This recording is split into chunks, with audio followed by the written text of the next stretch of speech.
नमस्कार, आप देख रहे हैं सत्य हिंदी और मैं आपके साथ कृति सिंह।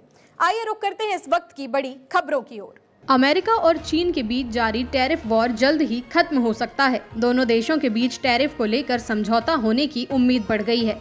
दरअसल शुक्रवार को राष्ट्रपति डोनाल्ड ट्रंप ने व्हाइट हाउस में संवाददाताओं से कहा कि अमेरिका की चीन के साथ अच्छी बातचीत चल रही है। ये वास्तव में बहुत अच्छा है। उन्होंने इस मामले पर कोई विस्तृत ब्यौरा नहीं दिया, लेकिन आश्वासन जरूर दिया कि दोनों देश टैरिफ डील के करीब हैं। उन्होंने पहले भी कहा था कि बीजिंग से चीनी प्रतिनिधियों ने कई बार अमेरिका से संपर्क किया है।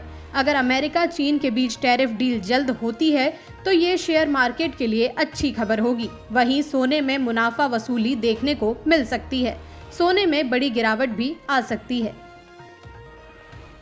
अमेरिकी राष्ट्रपति ट्रंप ने जब से सत्ता संभाली है तब से ही बड़े पैमाने पर संघीय कर्मचारियों की छटनी भी की जा रही है। इसे लेकर ट्रंप प्रशासन को खासी आलोचनाओं का सामना करना पड़ रहा है। हालांकि ट्रंप रुकने का नाम नहीं ले रहे हैं और अब उन्होंने एक बड़ा नीतिगत बदलाव किया है, जिसके तहत वे बड़े पैमाने पर संघीय कर्मचारियों की छटनी करने की योजना बना रहे हैं। राष्ट्रपति ट्रंप ने इस संबंध में कार्यकारी आदेश पर पहले ही हस्ताक्षर कर दिए थे, लेकिन ये आदेश शुक्रवार से लागू हुआ है। ट्रंप ने सोशल मीडिया पर साझा एक पोस्ट में लिखा कि यदि ये सरकारी कर्मचारी राष्ट्रपति के नीतिगत हितों को आगे बढ़ाने से इनकार करते हैं या भ्रष्ट आचरण करते हैं तो उन्हें अब नौकरी नहीं मिलनी चाहिए। ये सामान्य सी बात है और इससे संघीय सरकार को एक व्यवसाय की तरह चलाने में मदद मिलेगी। ट्रंप प्रशासन के अधिकारियों का तर्क है कि इस कदम से कर्मचारियों की जवाबदेही बढ़ाने में मदद मिलेगी। इस बदलाव से उन कर्मचारियों को बदलना आसान हो जाएगा जिनके पास महत्वपूर्ण नीति निर्धारण, नीति निर्माण के काम हैं। अमेरिकी राष्ट्रपति डोनाल्ड ट्रंप ने कहा है कि अगर रूस और यूक्रेन शांति समझौते तक पहुंचने को बहुत मुश्किल बना देते हैं तो अमेरिका आगे की बातचीत की मध्यस्थता करने से पीछे हट जाएगा। ओवल ऑफिस में ट्रंप ने मीडिया से शुक्रवार को कहा कि वो कुछ निश्चित दिनों में युद्ध विराम की उम्मीद नहीं कर रहे हैं, लेकिन वो चाहते हैं कि ये जल्द से जल्द हो जाए। अमेरिका के विदेश मंत्री मार्को रूबियो ने कुछ ही घंटे पहले कहा था कि अगर युद्ध विराम समझौते को लेकर कोई स्पष्ट संकेत नहीं दिखा तो अमेरिका कुछ ही दिनों में रूस यूक्रेन शांति समझौते के लिए मध्यस्थता का प्रयास छोड़ देगा।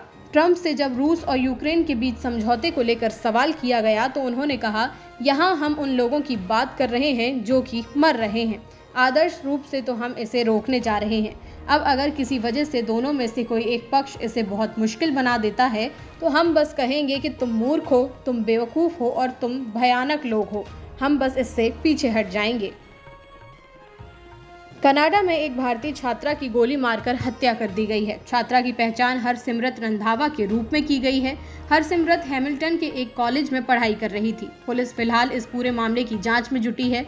पुलिस के अनुसार हरसिमरत पर किसी कार सवार ने फायरिंग की थी। घटना उस समय हुई जब हरसिमरत एक बस स्टॉप पर बस का इंतजार कर रही थी। टोरंटो स्थित भारतीय महावाणिज्य दूतावास ने शुक्रवार को एक पोस्ट में कहा कि हम हैमिल्टन, ओंटारियो में भारतीय छात्रा हरसिमरत रंधावा की दुखद मौत से बेहद दुखी हैं। स्थानीय पुलिस के अनुसार हरसिमरत की हत्या 2 कार सवारों के बीच हुई गोलीबारी में हुई है। स्थानीय पुलिस फिलहाल इस मामले की जांच में जुटी है और आरोपियों की पहचान करने की कोशिश की जा रही है। हम हरसिमरत के परिवार के साथ संपर्क में हैं। इस कठिन समय में हमारी संवेदनाएं और प्रार्थनाएं शोकाकुल परिवार के साथ हैं। प्रतीक गांधी और पत्र लेखा स्टारर फुले ट्रेलर जारी होने के बाद से ही विवादों में घिरी है। ये फिल्म समाज सुधारक जोड़ी ज्योतिबा फुले और सावित्रीबाई फुले के जीवन पर आधारित है, जिस पर ब्राह्मण समुदाय द्वारा आपत्ति जाहिर करने के बाद इसकी रिलीज को टाल दिया गया है। अपने पोस्ट में अनुराग कश्यप ब्राह्मण समुदाय पर जमकर बरसे और कंट्रोवर्शियल बयान देते हुए अपना गुस्सा जाहिर किया। जब यूजर उनके इस पोस्ट को लेकर नाराजगी जाहिर करने लगे तो उन्होंने ब्राह्मणों पर पेशाब करने तक की बात कह दी। डायरेक्टर के इस कमेंट के बाद विवाद और भी ज्यादा गहरा गया। ऐसे में अब उन्होंने इस पर माफी मांगते हुए सफाई पेश की है। अनुराग कश्यप ने इंस्टाग्राम पर एक नया पोस्ट शेयर किया है जिसमें उन्होंने अपने बयान पर अपना पक्ष रखा, लेकिन माफी मांगते हुए भी वो ब्राह्मणों पर निशाना साधना नहीं भूले।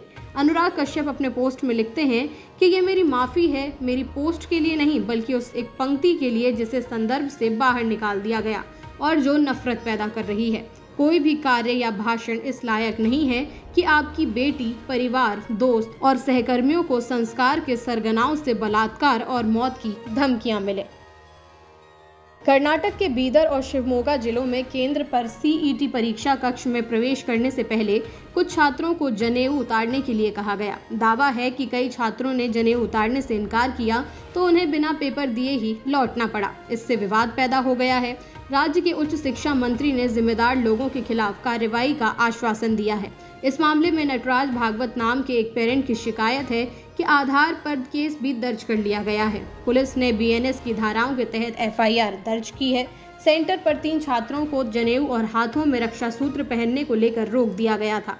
आरोप है कि कॉलेज के गेट पर मौजूद गार्ड ने 2 छात्रों के जनेऊ और रक्षा सूत्र को भी खुलवा दिया। हालांकि एक छात्र जनेऊ न खोलने पर भी अड़ गया, जिसके बाद उसे 15 मिनट तक गेट पर ही रोक कर रखा गया।